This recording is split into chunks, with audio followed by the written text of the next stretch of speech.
Okay, we're going to go over the first set of slides, which is basically just a review of all the stuff that you learned in Fleets 101 through 103. And hopefully you have taken Fleets 101 and through 103.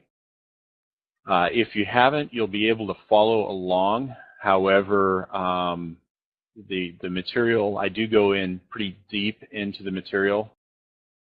And the material that I cover, I make some assumptions as far as the people who are taking the class knowing the material. If you have not taken Fleets 101 through 103, the syllabus is a great thing. If you go to the main E-UNI wiki website, you can actually pull up the syllabus for Fleets 101 through 103 and look through the material there. And there, I believe there's slides there as well. Starting with the first bit of data, we're just going to go over a very quick review. Remember from Fleets 101 through 103, we learned that you could have as many as 256 pilots in a fleet. The big thing is the strength in numbers aspect of it. The more people you have out there, the more likely you're going to be able to take out the bad guys and have all sorts of fun. With fleet formation, we've talked over this a little bit in Fleets 101. Basically, you have squad formation where a bunch of folks get together and join into a squad.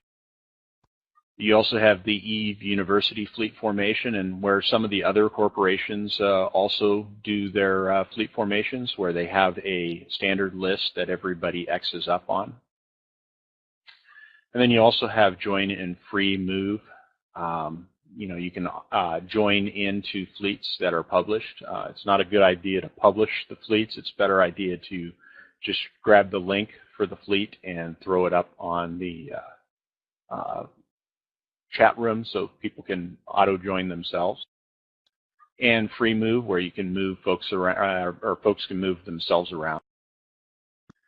And the real big thing that's going to come in tonight as far as this training class is the fleet hierarchy and the information that we covered in Fleets 101 there. Basically, you have a fleet commander, a wing commander, squad commander, and a fleet boss role. And the fleet commander is responsible for taking the fleet out. They may be the one that, or they may have the skills and they may turn the fleet boss role over to somebody else. The fleet boss basically commands the fleet, but they don't necessarily have to be the fleet commander. And then you have the wing commanders and squad commanders. Wing commanders basically control the squads within their wing, and squads control those folks within their squads. We also covered in Fleets 102 the fleet movement and communications. Since we're not going to probably do we're still working on the practical, guys. There is stuff going on in the background, but if we don't do it tonight, we'll probably do it some other night. And the fleet communications and movement is a really important thing. As far as your FC tells you to do something, it's always a good idea to follow what they tell you to do. Comms discipline, keeping the channel open so that when people are yelling and screaming, you're able to hear what's going on instead of talking over them. So unless there's any questions on that, we'll probably just run into the material. Are you in a chat channel? Am I in a chat channel as far as class.E-UNI? Okay, thank you. Yes, that's where we all talk. If you talk in lecture, I should be able to see you as well. But I might not see you right away because I tend to watch class instead. Questions should be typed in the class.E-UNI channel or in the lecture.E-UNI channel. That's usually the way we do things in the classes here. And I ask you guys to just bear with me. We've got a lot of stuff going on right now, information overload.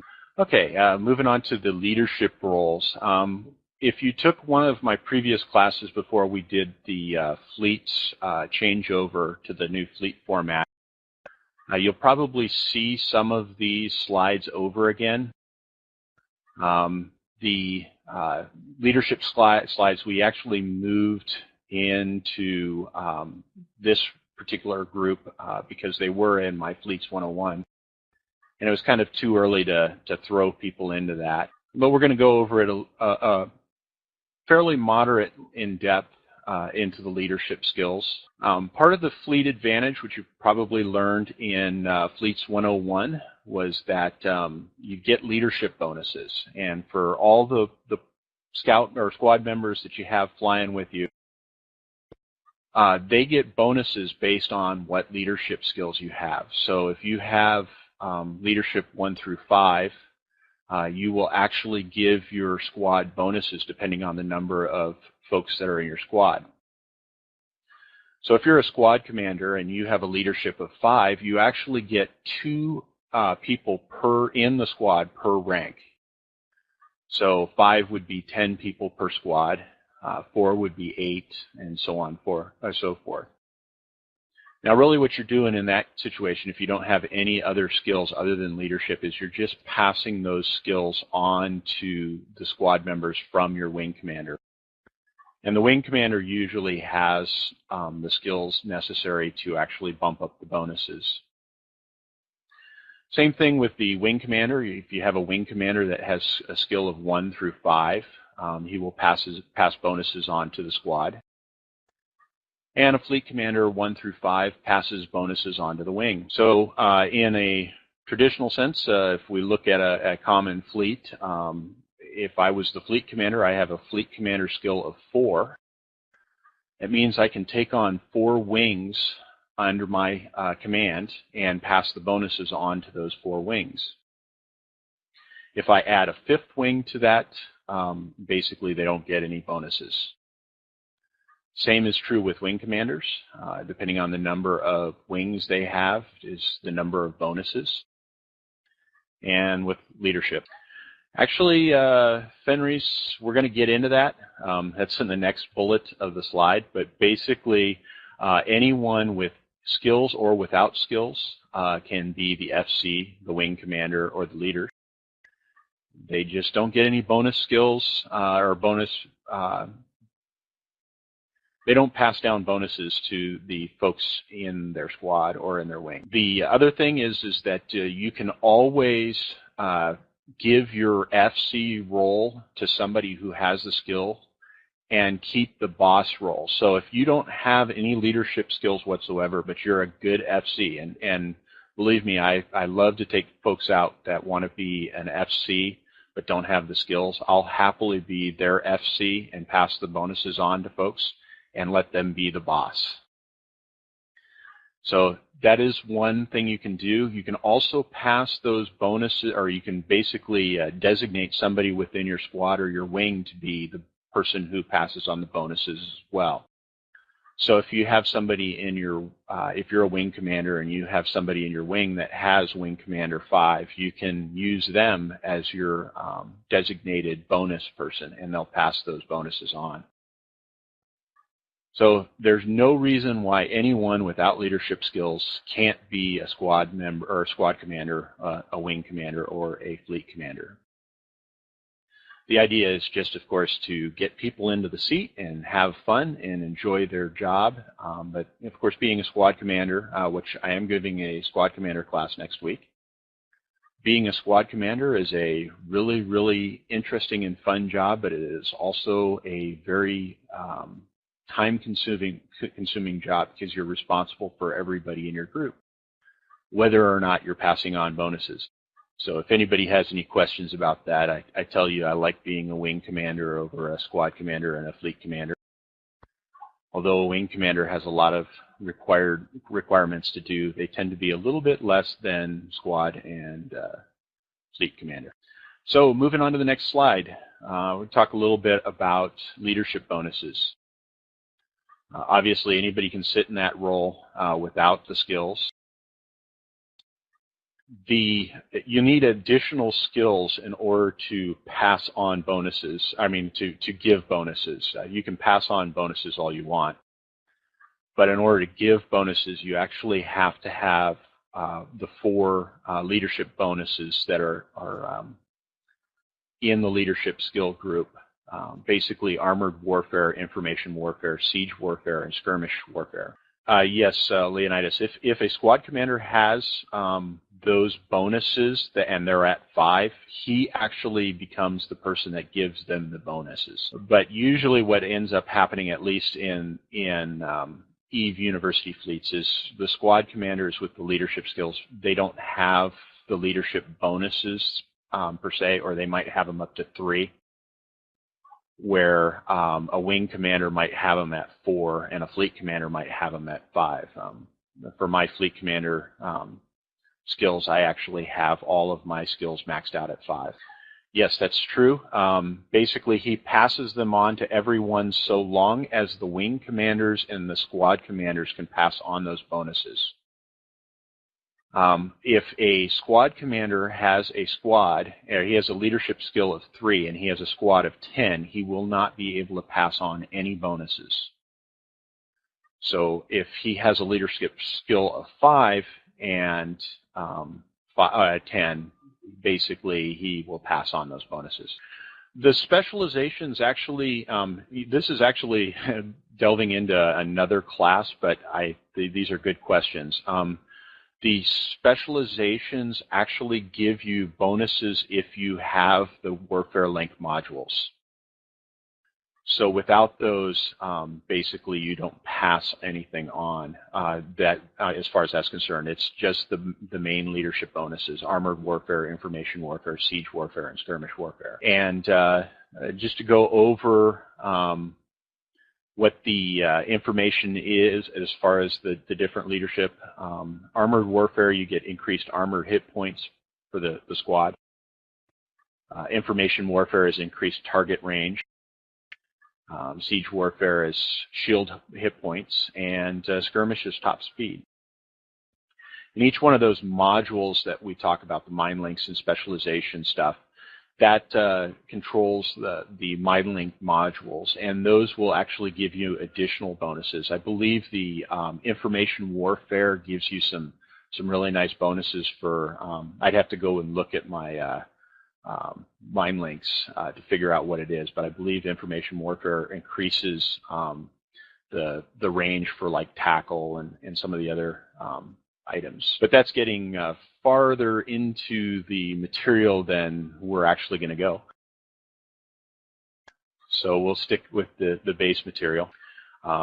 Warfare links are actually awesome just about anywhere. If you can fit warfare links, they're awesome for being even in a fleet. They depending on what you face as far as the bad guys out there, they can really give you a huge advantage. So going over this real quickly again, the fleet commander gives bonuses to their rank of number of wings. So a fleet commander 4 gives bonuses to 4 wings. Wing commander 5 give bonuses to 5 wings.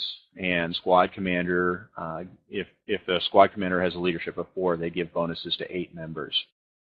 And if you don't have, or if you have more than that, then you don't give bonuses, which is kind of nasty, but that's just the way it is. That's what gets people to actually get in there. As far as fleet commander, getting it to 5, I've never seen a reason for doing it.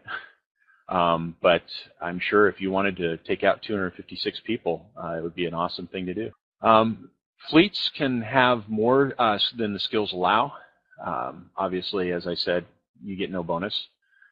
And the bonuses only work when you're in the same system as your commander. So if you jump into another system and your commander is still in the previous system, you don't get any bonuses. You only get them if you are in that system. And of course, the +1 or a scout is a bad idea for being a leader, because in that case, they're going to not give any bonuses to anybody unless you are in a squad of scouts. Yeah, these are good questions, and thanks for the folks that are answering them. It is helpful. I get a little bit overloaded here. But we're going to move on to the squad configuration and roles.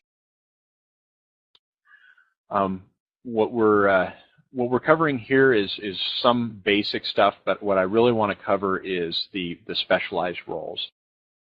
In the class, or in the fleets classes, you learn about damage dealers, electronic warfare, and tackler. And those are some really good roles for basic fleets. However, there are additional roles that are available, and you will see fleet commanders ask for those specific roles. Things like interceptors, which are really specialized tacklers, and interdictors, which set up interdictor bubbles and do all sorts of fun stuff. But you might see a fleet commander go for that particular role. It is helpful to specialize in some of those capabilities for fleets that are going out, especially interdictors in nullsec fleets and so on and so forth. For the traditional squad format, of course, the traditional,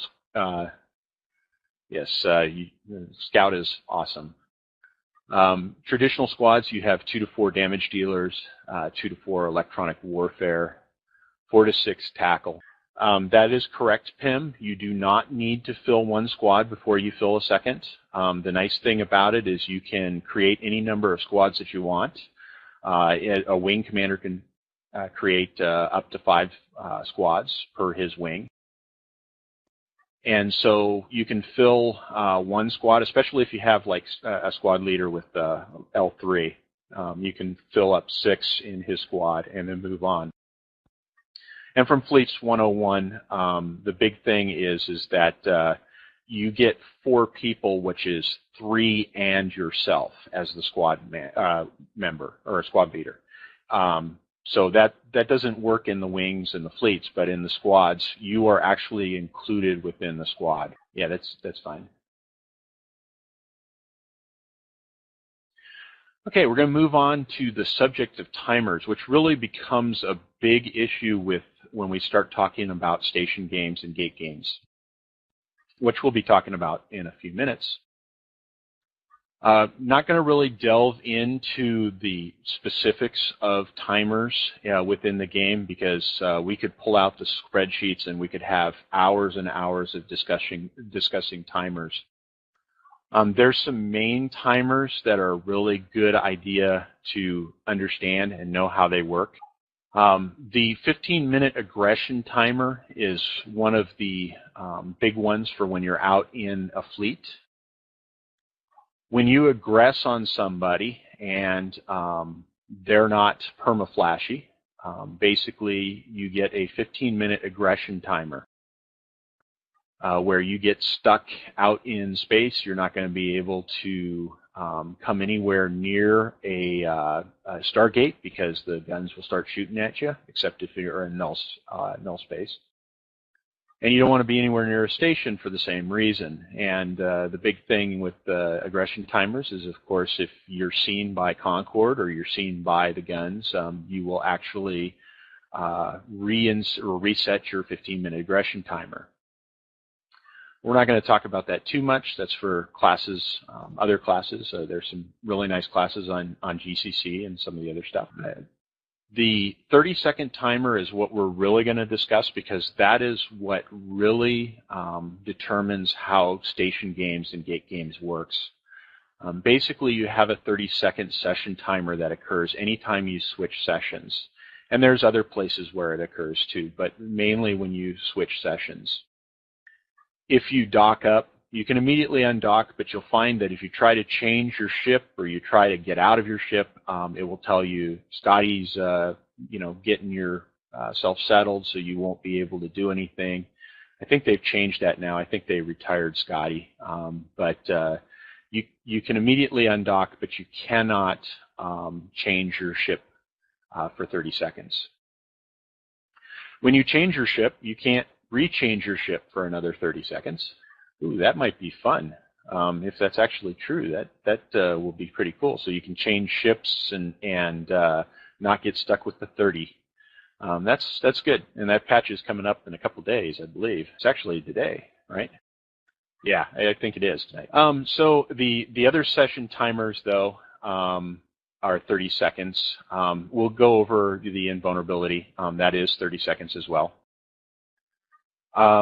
If you're jumping through a Stargate, you have a 30-second timer. So if you jump through one Stargate and then you jump through or try to jump through another Stargate, you might get stuck. Also, when you're changing roles in a fleet, if you are in a fleet and you switch from being a fleet commander to a wing commander, you have a 30-second timer as well. There's other timers as far as when you jump through a gate, you're actually invulnerable for 30 seconds. Same as when you undock. And for the cloak timers, and I'm only talking about jumping through gates, you have a 30-second invulnerability timer when you actually jump through a gate. You have a 60-second cloak timer when you jump through a gate. So you will actually see yourself jump through. 30 seconds later, you're vulnerable to attack, but nobody can see you. And where that's a big thing is smart bombs, or smart bombs and torpedoes and so on and so forth. But also, you hold another 30 seconds. Oh, yes, and they can still bump you and decloak you. And we're going to talk about bumping in the next set of slides. So we're getting there. There are other timers. I'm not going to go over them, but the big ones, we go over that for basically the next slide, which is the gate and station games. What we're going to talk about here is basically having fun with people who are jumping into the system, jumping out of the system, as well as docking up and undocking. So experienced gamers know how to play with the timing of the system, and so they'll actually play with fleets, basically get the fleet to attack them and then jump immediately, and the fleet can't follow them as long as everyone within the fleet has aggressed them, because they have a 30-second timer after they aggress where they have to kind of wait. Same is true with the station games. So as long as if you undock from the station and either you immediately stop forward movement, realizing that when you stop, you're actually going to be vulnerable because you're actually doing something. If you just let the ship drift forward in space, you'll be invulnerable for those 30 seconds.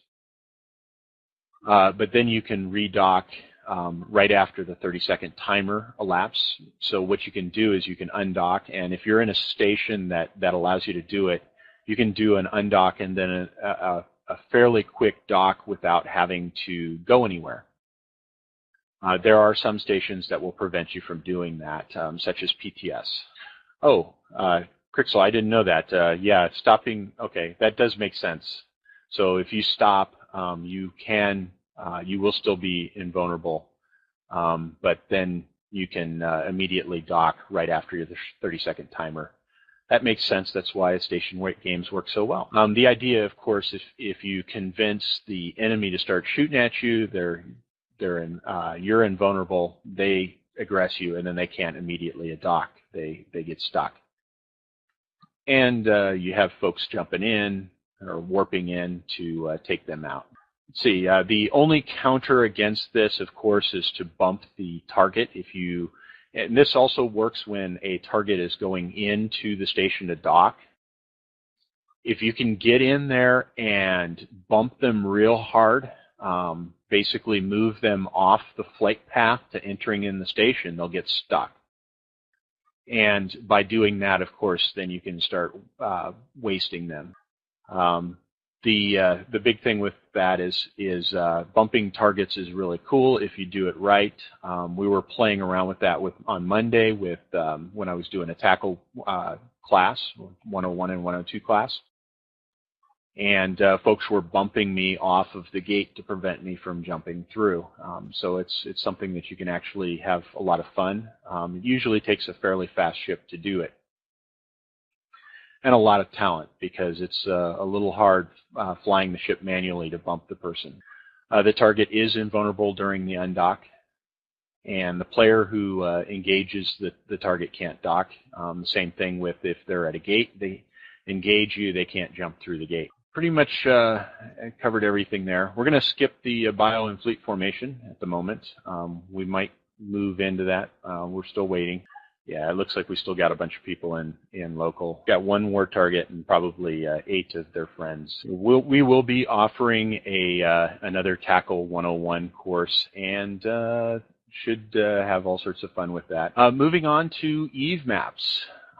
This is actually covered in another topic, so I'm going to cover it real briefly. If you're really looking for more information, there's a couple other classes that cover this information. I believe the Maps and D-Scan class offers this particular information, and I know the Introduction to Scouting classes and some of the Introduction to Skirmishers classes cover this information. And there might be some other classes that cover it if you want to get a little bit more in depth. What we're doing with this class is really just covering the inch-thick, mile-long part of the Eve, and then pushing you on to other classes.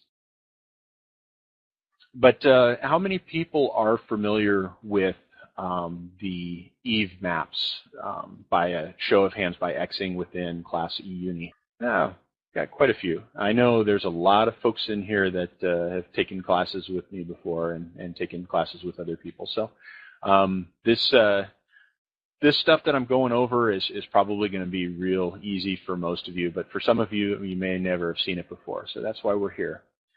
The first thing, of course, is the Eve maps, and that's evemaps.dotland.net. And I'm just, oh, thank you. If somebody else wants to post those, that would be helpful as well. The Eve maps is basically a web-based system, so that you can go in and look up the systems in real time, not real time, but on a website, so you can go jump back and forth between the different systems and see where you are. It's probably one of the most important tools that you can have in a fleet. That or a static map that you print out and throw onto your desk. That's the other link that I have here, which is Eve. That's a static set of maps that basically show you all of the systems within the regions within Eve. One thing to note is that .lan itself is quite dated. You can have 2 to 3 hours in there. The game map, of course, is the best place to go for up-to-date. It is a little dated, but it's not much dated. I mean, you can still see an awful lot quicker what's going on in the system than what you would see on .lan. And don't rely on .lan to tell you what's currently happening in the system, but it does tell you all sorts of really cool information, like how many kills within the last hour, or how many kills within the last 24 hours. Some other information. It may not help you out as far as right away getting the latest up-to-date information, but you can build trends off of it, and you can watch what's going on in a particular system and see whether there's juicy targets or not in that system. You mainly see the old stuff going on, but you can see you still see groups of people within there that are doing all sorts of bad things. And I've had a couple times where I've gone into .lan and it looks like the whole world is exploding in one particular system, and then we show up in a fleet and there's nobody there. So it does happen. Okay, moving on to the tactical overview. And unfortunately, can't really do it in space. I wish I could have my alt share his video with you, but apparently some folks have tried it and it doesn't work very well. We'll see. I'll keep playing with it to see if maybe I can get somebody to bring it up for, or in a future class, bring it up for us when we're at wartime. You can bind the overview setup to a key within the game, and I suggest doing that. We talk about it in Fleets 101, but what I'm talking about here is the tactical overview. And for some people, they haven't seen it before. Basically, on your HUD, if you look at that picture that's there, that is the tactical overview. And if you look at the HUD, it's the thing that looks like a bunch of circles with a line coming out of it, or basically a triangle coming out of it. It's the thing that is blue in that picture in the slides. Update to the slide, I'll probably throw a bigger picture of it so that you guys can see it. It is probably one of the most helpful things you can do in a fleet is throw that tactical grid up. Now realize that that is going to increase some of your lag time, and it may be a problem if you're on a system that has lag problems. You might want to cut it off. But other people who are running on fast systems that can do it, it's a great thing. One thing that it does is it displays a grid in the system that basically does look like a sundial. And it will show you stuff in space, especially what's in your brackets, and show you distances to stuff that's in space, basically relative to your targeting and your guns. So by default, it will show you your targeting range. And if you look at that picture, what it shows you is actually two things. The solid circle is your targeting range. The other thing it doesn't actually show you is if you move over a module, it will show you what the optimal range for that particular module is. So if you move your mouse cursor over one of your weapons, it will show you basically the distance, the optimal range at which your weapons will work. So if you're within your targeting range, and you're looking at a target in space, and you've put the mouse over one of your modules, or your offensive modules, it will show you whether the target is close enough to really have an impact by your weapons. It also works on some other modules, and I believe with the missiles there was something else that it shows you, but you're absolutely right. It does not show you the maximum strike range. And PIM, yes, it does count your bonuses. The other nice thing about it is you have that window open, you have a target in range, you're calling a bunch of friends in to come and help you out. You know basically how far away from the target you are, so you can give nice warp-ins to your friends to come in and beat up on them. And actually, it won't show them, but there are ways to show bookmarks. We went over this in the Skirmishing 101 class. I'm not going to go over it in particular, but I think it's also in the D-Scan class. So if you want to take a look at those classes, Skirmisher 101 definitely has information on that. It doesn't show it exactly, but it does show basically what's going on. Yeah, that's basically the only way you can really see your bookmarks in space is through the system browser, the system map.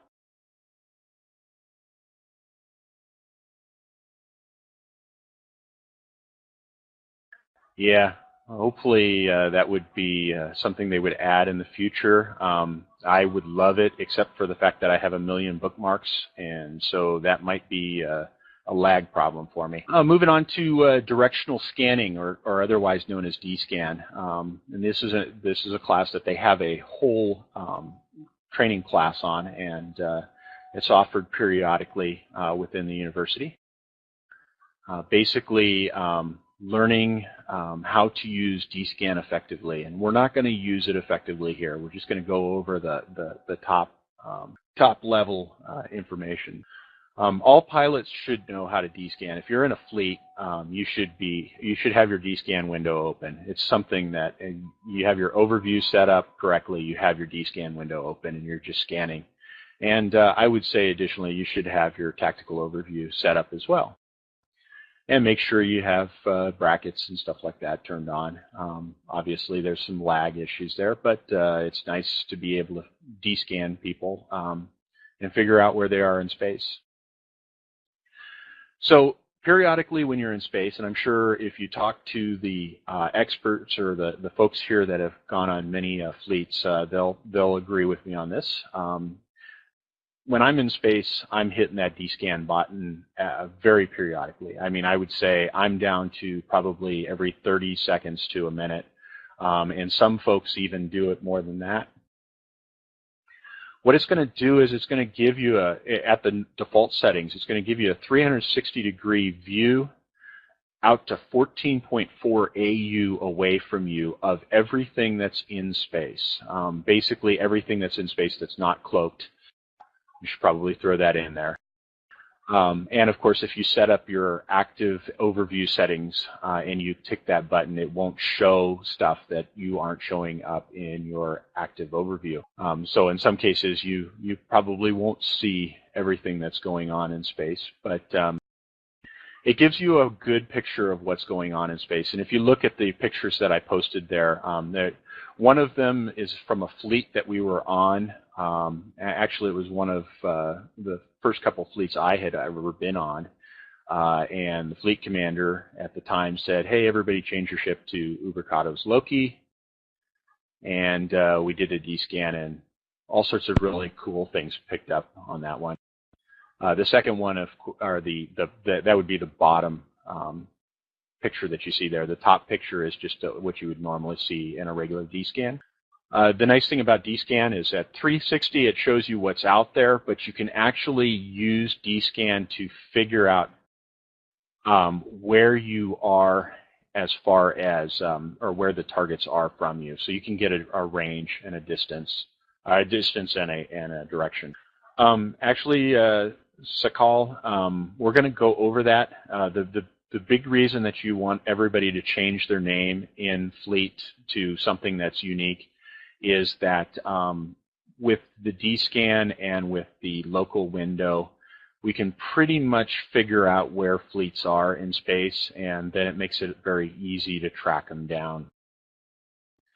So if you rename the ship to something that's not your name, it makes it a little bit nicer because the bad guys out there who are trying to scan you down have to figure out what your ship name is before they can really figure out where you are in space.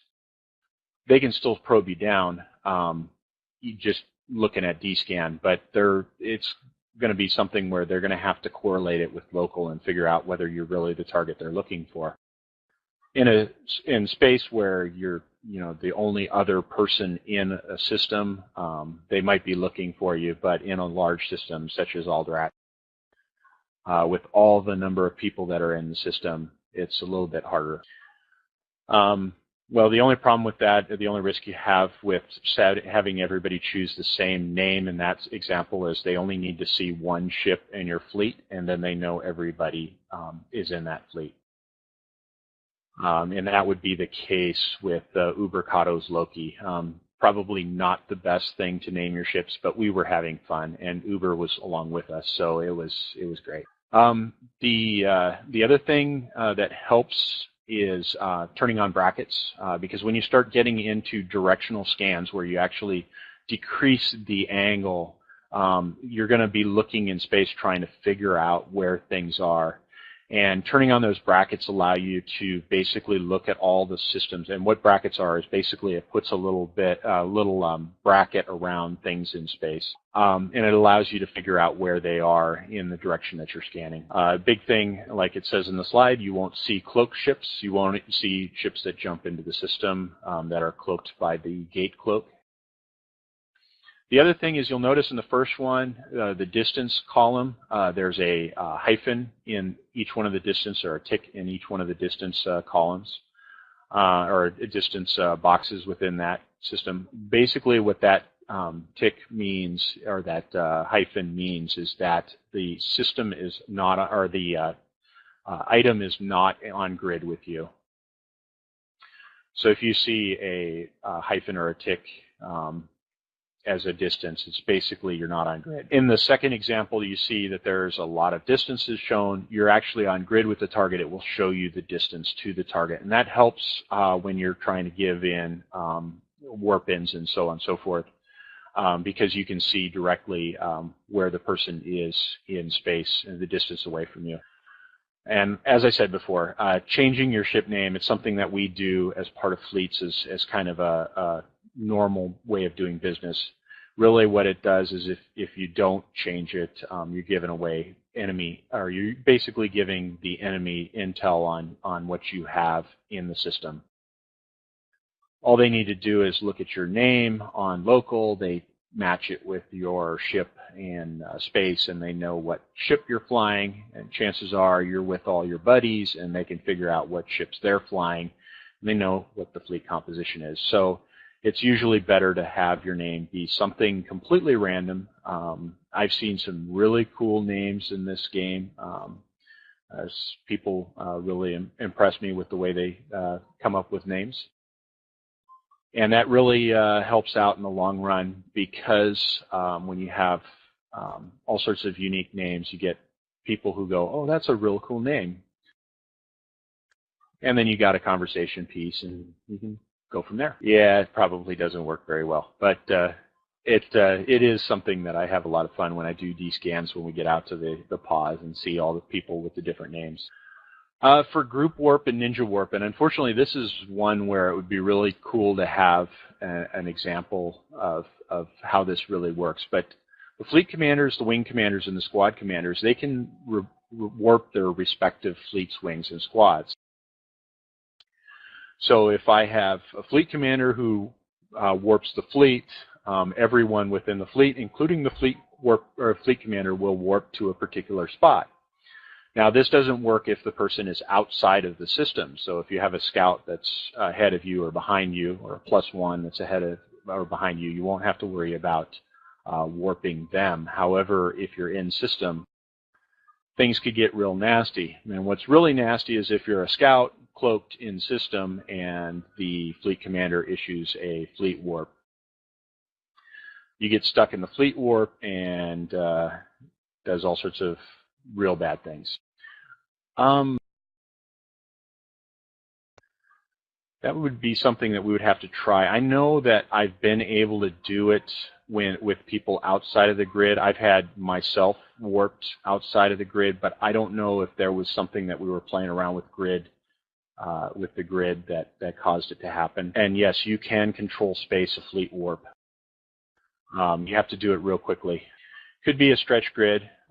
It could have been something else. I'm not absolutely certain what happened, but I know it hasn't happened to me in recent times, but it has happened.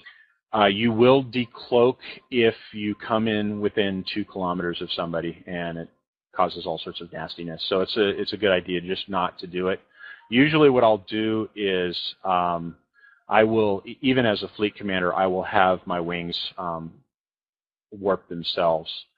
And that way I and the one wing that I put folks in that I don't want warping will get left behind. Of course, if you're a fleet commander and you give your fleet commander skills over to somebody else, realize that they're not going to be able to follow you in warp, or if you have the wing commander warp, they won't be able to follow you. Yes, Tark, that's a good solution to that problem. I do that just out of necessity anyways, but sometimes it's that just means you're going to have to warp to a tactical before you warp to the gate, and specifically warp to the gate. But we won't get into that, since that's skirmisher / scouting stuff, and kind of stay away from ninja warp. One other thing to note, which is a really important thing. When you warp your fleet, wing, or squad, they will be out of alignment. So they'll have to go back into alignment in order to rewarp. So in some cases, that becomes a real issue. If you ninja warp somebody to the sun, you want to get them to realign themselves to whatever celestial you're pointing them to. It also becomes a big issue when you're doing a rolling safe, which we'll talk about. But for Ninja Warp, the nice thing about Ninja Warp is the fleet commander tells everybody to align to a particular target, say align to a particular gate. Then they warp them to the sun. It's very useful in nullsec when it comes to bubbles. You have everybody aligned to the next gate you're going to, but you warp them to the sun or to another planet or another celestial in space, or even better, into a safe or a deep safe. And by doing that, you don't get into trouble with warp aligned bubbles. Yeah, Crux, hopefully with the folks in having the scouts in other systems, it won't be a problem. Okay, we need somebody to set their push to talk. Got somebody keying up. The other thing with it is, Pascal, can you please mute your, thank you. The other thing is useful with Ninja Warp is that if you have tacticals, what folks will do as fleet commanders is they'll warp the wing or the fleet to a tactical in space, which is beyond the gate, and then they'll have everybody warp themselves to the gate, and that helps so that they can see what is at that gate. Yeah, what's fun is when you're out in a defensive gate camp and you have all your drones out, and then the fleet commander does a ninja warp, basically leaves all your drones behind. Not a fun situation. Okay, moving on to tactical safes and deep safes. As I said before, tacticals, really when you have something in space that's beyond warp range from a gate or an observation point, that is a tactical. And they're very nice for when you know a gate is camped or you don't know a gate is camped and you want to actually go and take a look without jumping to or warping to 0 and then jumping on contact. You can warp to 150 kilometers. You're on grid with the enemy.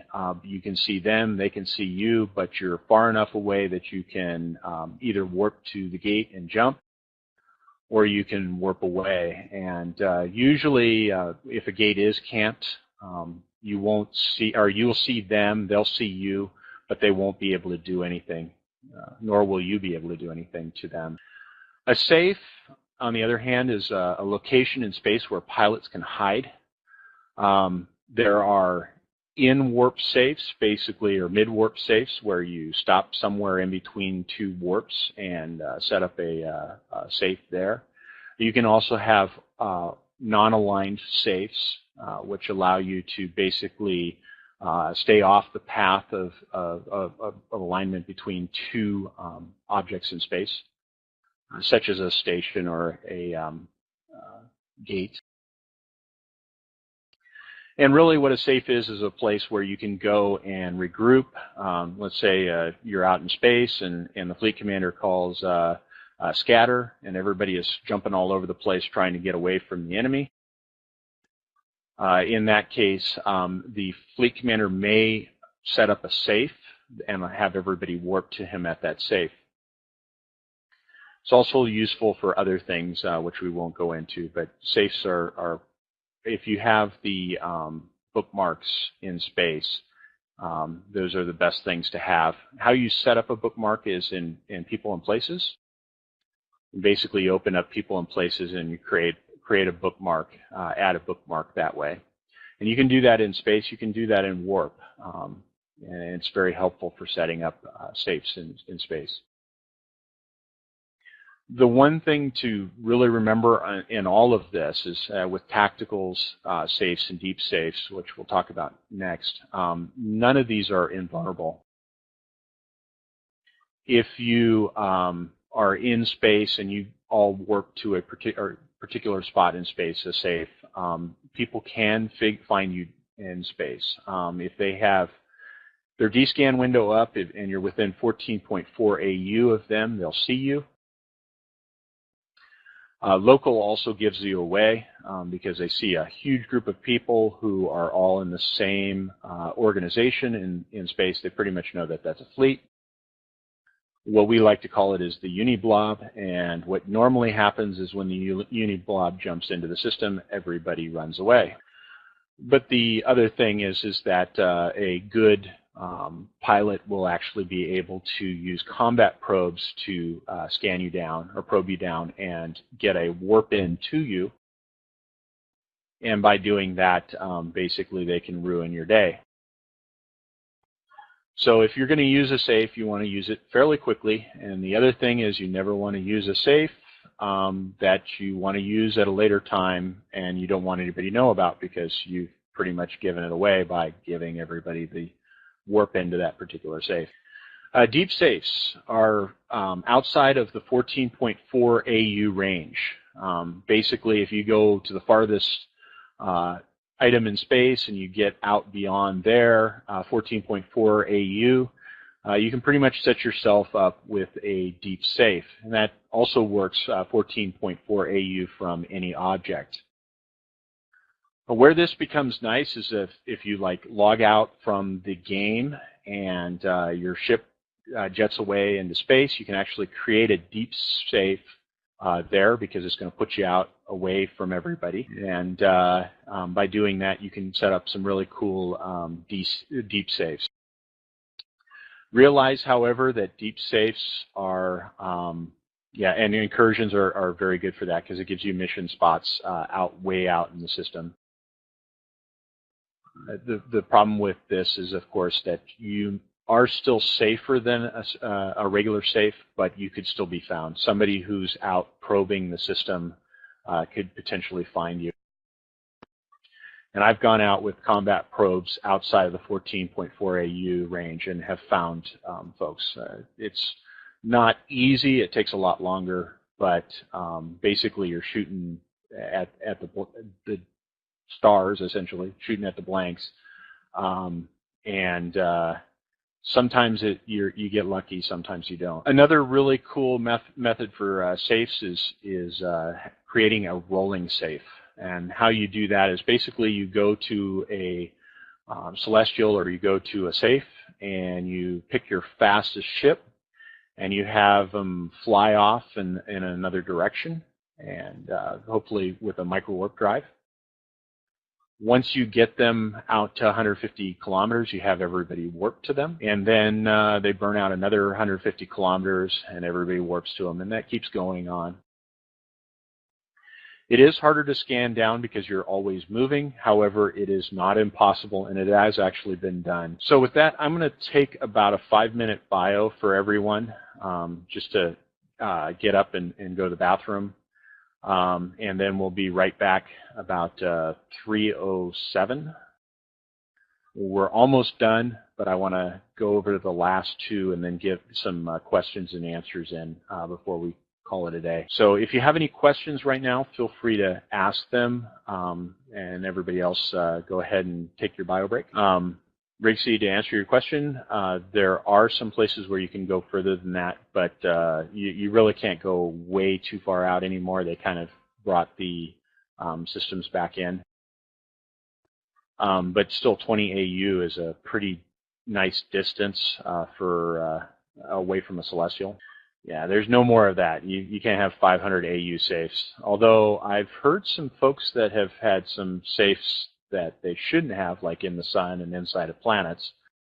I thought they were supposed to take all those away, but what they did is they moved everything that was out further than 20 AU in, and you can now go out past it, but basically they did that because they had removed all of the methods by which you could get out that far, at least easily, and so they wanted to level the playing field a bit. Yeah, and I think the sun, at least, I know now bumps people off. I don't know about planets. There are ways to get into suns. I know folks that have set up safes in the sun. We had one that was exactly at 0 on the sun in Illenfrick, I want to say. And anyways, when the server crashed right before that, the death match, their pod ended up back in Aldrat, but their ship was still in the system, and it turned out it landed right in the middle of the sun, or because that's 0 for the system, and it got scanned down, and people warped to it, and they bounced a horrendous distance off the sun. It was Leibold. Leibold, thank you. Leibold.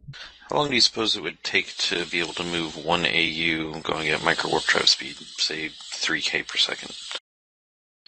I believe we were doing that, Terajima and I were doing that calculation. I believe it was 10 hours, and that's with the fastest ship.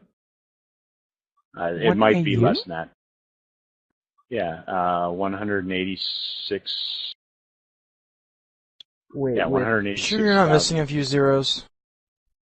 How Wait, how long to go how far? To go 1 AU with a ship that's going about 45,000 or 4,500 meters per second. How many kilometers is 1 AU? Is it, no, that's 149,000. Thank you. 149,000. 150 million.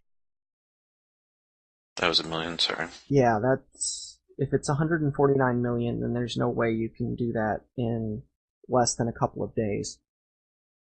Well, is it 150 million meters or 150 million kilometers? Kilometers. Yeah, I think I'm missing a few zeros on that calculation then. Just a few, because I actually, I was playing around in a wormhole in my Cloaky, and there was a pause at a moon that you could actually see from the warp in to the planet, and I was calculating how long it would take me to slow boat out there, and it was something like 20 hours from the customs office to the moon, and that was only 160,000 kilometers. Yeah, I just did it. It would take you 288 days to go 1 AU at 6,000 meters per second. Yeah, we were a little bit off with that calculation. That sounds a lot closer. Apparently there used to be a thing where you could release fighters from a carrier, and they go a ridiculous speed. They go to the edge of the solar system when you lose contact with them, and then you find them again. Yeah, so you can scan those down and get us deep safe that way, but I don't think that works quite that way anymore. Okay, hopefully everybody's back. Anybody who's not back, feel free to X up. I know that was a trend. Oh, that's been around for a while. We do that whenever we leave on fleets. Okay, we're going to go ahead and start back up again. Just to, if you guys are still catching up, just hurry up. Going into combat, and unfortunately this is one where I really love doing red versus blue. It's looking okay in the system, but I wouldn't want to chance it right now. We're almost at the end. Somebody always could get a fleet going out and have fun, and folks can join them. Go over some initial steps in combat. Obviously, we went over this in the Tackle 101 class and some other classes that are offered as well. You've got several places where you're going to get into combat situations.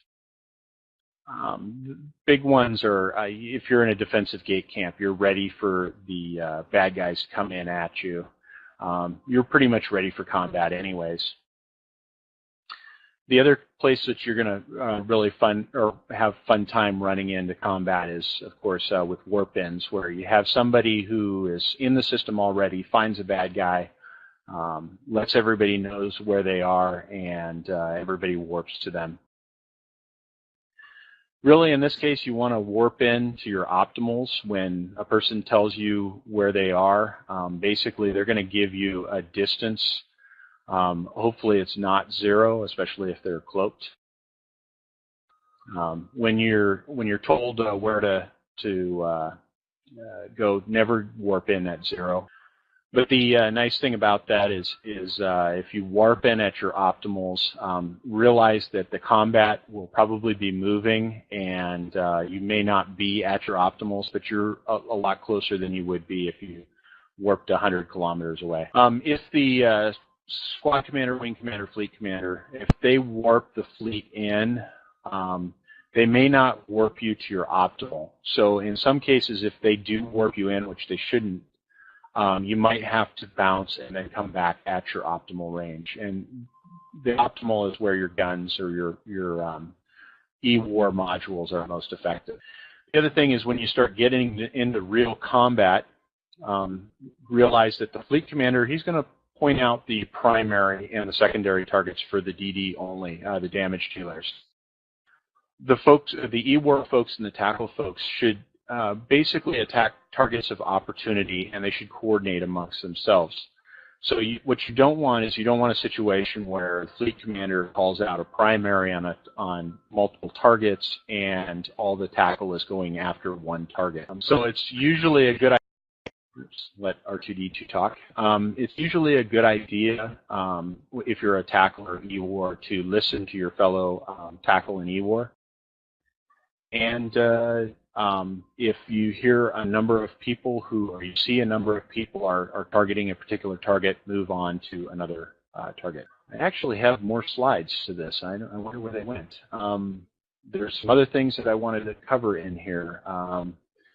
The big thing is